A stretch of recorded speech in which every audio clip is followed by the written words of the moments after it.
Hi, this is Jessica DeMassa, and I'm here at the GuideWell Insights Lounge at Singularity University's Exponential Medicine 2017. I'd like to welcome to the Insights Lounge Dr. Vonda Wright. She is an orthopedic surgeon at UPMC, and she's also an author who's written about aging and also human performance. So these obviously are two topics that are at the forefront, and they're growing in volume as far as the conversation in healthcare. So tell me some of the things that, from your vantage point, you're seeing as far as trends. Like, what are people talking about? So, I think that historically people have accepted the notion that there's an inevitable decline that happens with aging, and there are some things that you can intervene with, but in general it goes something like this. That is no longer the case. Okay. The word is out that if you pay attention to your lifestyle choices, and there's lots of books, including mine, that talk about the simple things that we can pay attention to every day so that our life projection is not this inevitable decline, but it actually is healthy, vital, active, joyful, and then whenever it's done, it's done. But fall off a cliff. You fall off for some reason. But it's not this slow, steady decline where in this country we are only saving, with all the money we're spending on healthcare, when you look at the data, we're not saving babies, we're not saving children, we're not saving middle age. We're spending the most money in the last 2 years of life. And that is an important thing to do. However, I think I would like to see the country pivot from this health care model, which is actually a disease care model, right, to a true health model and prevention model. And so many exciting things are happening for that. Talk more about that. I was going to say. There's a lot of data that talks about the lifestyle choices. Honestly, it's not rocket science. It is, normally, because I'm an orthopedic surgeon, I would say move first. But there is so much data now that food might need to come first. Okay. And then mobility. That's interesting. It is, usually because you can only burn 100 calories per mile of intense exercise. So unless you're paying attention to the calories you take in, you will not change your body. And then you exercise. So the exercise, if I'm prioritizing for my patients, is let's have smart nutrition. Let's eat 15 green, leafy, healthy, colorful things, vegetables, and then worry about the exercise secondarily. Sure.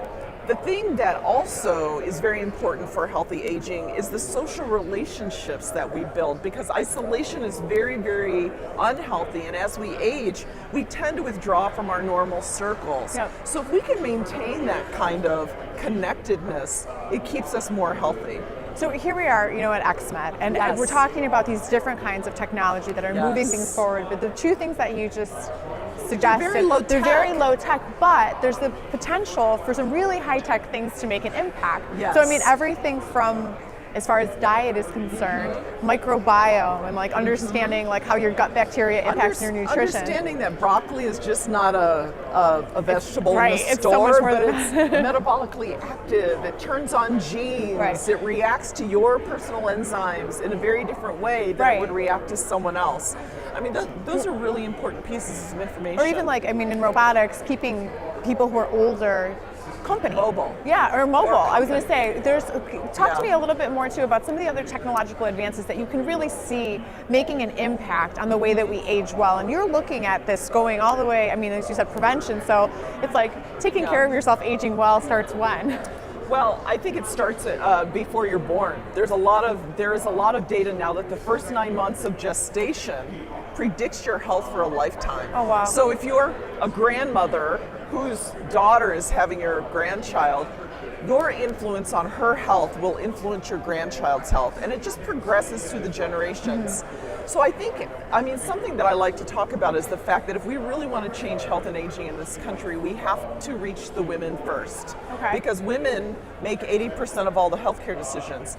Generally, it's, and I know this is stereotypical, but it is the truth when you look at a whole country, that women are generally the ones making the doctor's appointments, deciding what food arrives in the refrigerator, and can motivate an entire group of people, a family group, a friend group, to exercise more. So if we really want to change health, we're going to change women's health first.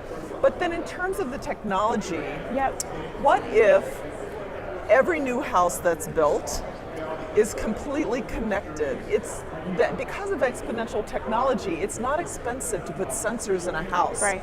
To connect, my 80-year-old mother is connected to the internet almost all the time. She's talking to friends, she's playing games. All those things are contributing to her mental well-being. Yes. I love one of the, I was about to call it a gadget. It's not really a gadget that I saw today, an exoskeleton that can help a person sitting in a wheelchair actually stand up and walk with their own muscles, supported not by a wheelchair, but by an exoskeleton that hooks on like a brace and supports them as they're walking.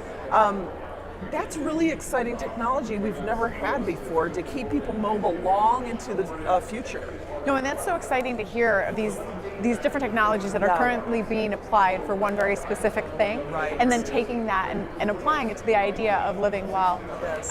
through your whole life. Yes. So as far as, I guess, the health system, from your vantage point, Yes. you're at a very large organization I in am. UPMC, and is the system ready to accommodate us as healthcare consumers living this much longer? Well, the truth is we are surrounded by exponential technology, but on a day-to-day basis, in a doctor's office, in a clinic, we are still plodding along at a very old pace. We have not rushed into the exponential technologies. We're going to get there really soon. We're going to be able to do healthcare in people's homes. Instead of making them drive in the winter, we'll send a robot, or we'll connect with the phone, or a tricorder exists now. Right. Someone can scan themselves and send initial data in. What I have to say now to patients is, if it's really bad, come to the emergency room. Well, what I would rather do is say, send me a secure picture so that I can evaluate you at home and Right. tell you what to do. And I think that is right around the doorstep. But the honest answer to your question is, are we ready today? Not quite. Yeah. But we'll get there very soon. What's the biggest thing you think needs to be overcome in order to get there?